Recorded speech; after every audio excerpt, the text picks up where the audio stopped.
at that time of the morning where we're going to have our daily dose of spiritual boosting through du'as. And today we'll be exploring a very intriguing, a very fascinating dua, trying to keep dua at the heart of our living. Assalamu alaikum, Sayyid. It's always a pleasure to have you here. The pleasure's mine, honestly. And it's I always get a energy boost. Me and you guys are from Likewise. Thank you so much. So what's the jewel that you got for us today? So today's dua is a dua when Rasulullah sallallahu alaihi wasallam, you wanted to leave either his home or leave his prayer mat or leave to go out anywhere it was.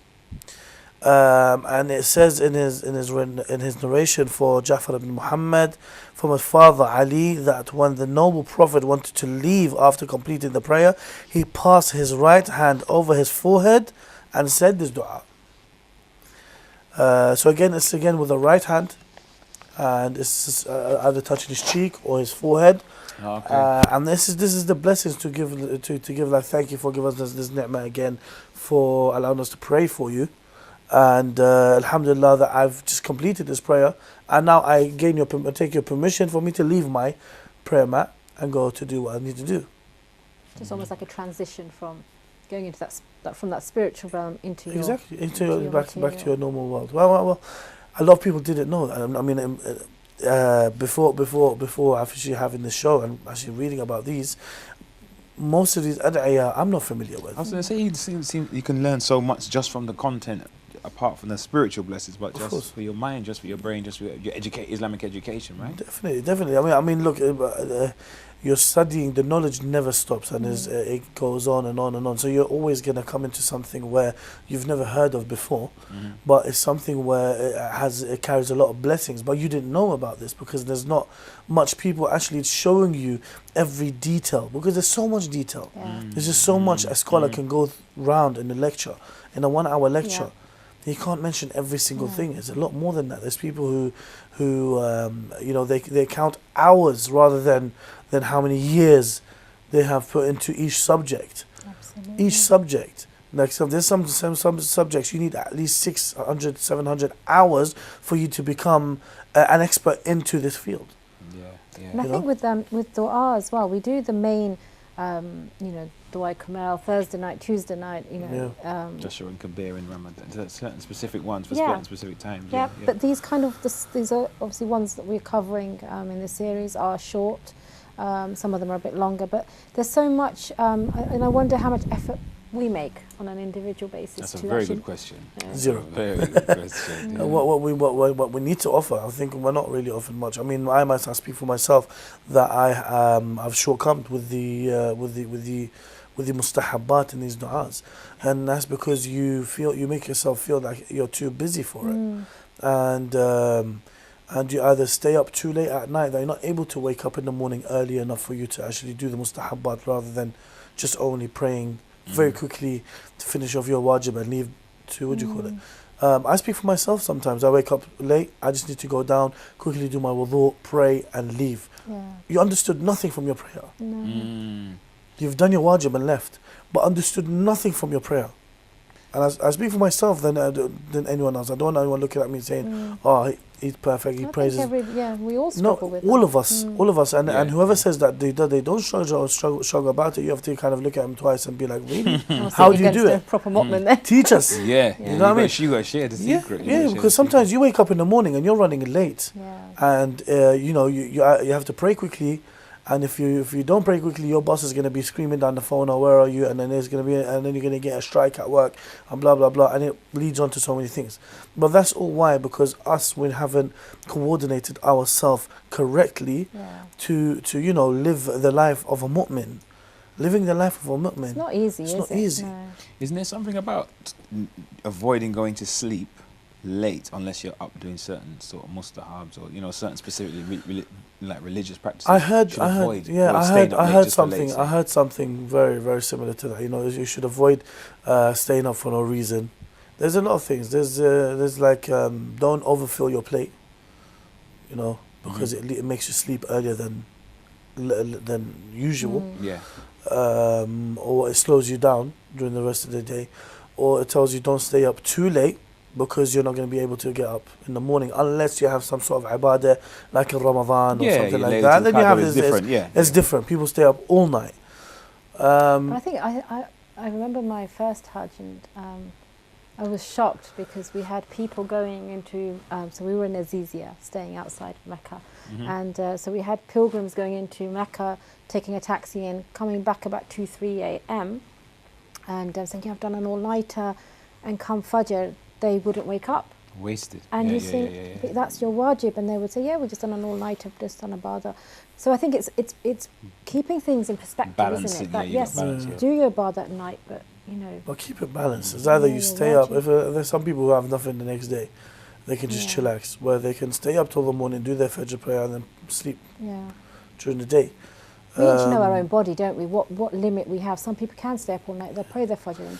And some, like me, your health is more important. Your health is very important as well. Allah subhanahu wa ta'ala has given you something to take care of, and that's your health. Yeah. And you staying up all night and going to work with like proper runny eyes, and you're like, trying to soldier it. This is unhealthy for you. Wrecking your central nervous system. Definitely. Even the etiquette in when you're standing for prayer, you're not meant to just wipe your eyes and go bleary-eyed and say, I need to go back to sleep after my prayers. It's we need to think about presence. You want to be present, right? And it's the etiquette of mindfulness. who are you praying to? Definitely, Allah, not okay, I'm just going to do my prayers. And I think it's embedding that in our daily life, isn't it? That even when we're reciting du'as, to have our heart present and say, Allah, I genuinely mean every word. And so, would you like to recite the Arabic? Yes, inshallah. اللهم صل على محمد وآل محمد اللهم لك الحمد لا إله إلا أنت عالم الغيب والشهادة اللهم اذهب عنا الهم والحزن والفتن ما ظهر منها وما بطن برحمتك يا أرحم الراحمين. So basically what the meaning of this is, Allahumma lakal hamdu la ilaha illa ant. Allahumma, we give you thanks. Oh Allah, there's no other God but you. And you are the knower of the unseen. You, Allah, take away from us all our worries and sorrow and trials, both open and the ones concealed. So Allah subhanahu wa ta'ala, if there's anything on our path today, make it easy. So this one was not only just, leaving from his prayer or leaving from your home or whatever it is. It's basically another sign of one of the small benefits of Ayatul Kursi. When you leave your home, you always recite Ayatul Kursi just in case anything happens. And this is basically a sort of protection for yourself in this dunya in front of Allah subhanahu wa ta'ala. I mean, every mu'min, every mu'ali, every lover has some sort of cloud on top of their head which is protecting them regardless. Yeah. But if Rasulullah says this before he leaves, that means, we are bound to say this. It would be very good, these mustahabat, to know and do it. And, because we've been led examples previously where Rasulullah has given this to us. This is I find this dua particularly fascinating. Mental health is my field, psychological well-being is my field, and the section of this when it talks about protect us from sorrows and trials, I just think about how depression in the world, secular world, religious world, whatever, but depression is such a big thing. People are depressed about a lot of issues in their life, and they're quite anxious about things that might happen. They haven't happened yet, but they've already made themselves psychologically disturbed, making themselves anxious about it. So this is quite it's really interesting because it's something that affects something like quarter of the population in Britain, for example, will at some point 25 4 out of 10 so without the religious element, spiritual element, what in your field when you're dealing with people, how are they resolving these? How are they overcoming the sorrow and trials? Is it straight to the medical field, medication, or self-help? There's different ways. Some people use, like for example, they might use self-help literature, which is just some books that give them some pointers and tips to relieve the symptoms, show them some errors in the way that they might be thinking and creating problems. Sometimes it might mean seeing a therapist to work through them in a more detailed way in that way. But some people end up taking, you know, the chemical cure, we call it, medication. But a lot of people say, you know, after a while, it's just making me numb. I'm finding it too hard to be happy or too sad. I'm just stationary. So let me try and think my way out of it. But like, I think we talked about this in another episode where, you know, the medical profession is really trying to draw on people's spiritual paths, whatever your religion is, if you're a Muslim, if you're, whatever it is, you know, that can be part of your well-being to draw on prayer. What better prayers apart from the ones in the Quran is the du'as that we've been given by the Prophet and the Islamic peace and blessings be upon him. Of course, we're not saying that, you know, there aren't genuine cases where they need medication and there are serious mental health illnesses.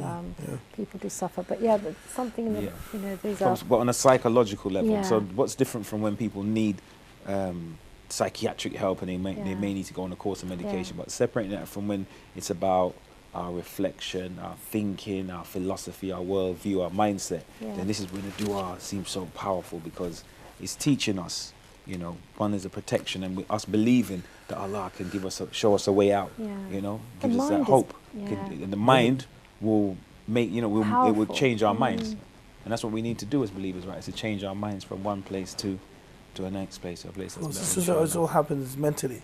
That's what it is. Even these du'as and supplications and stuff like that, it's all mentally. It's what you believe in. It's what faith you have. You know, there's something, either believe in it or not, and there's something you don't believe in it but do it just for the sake of you need to do it.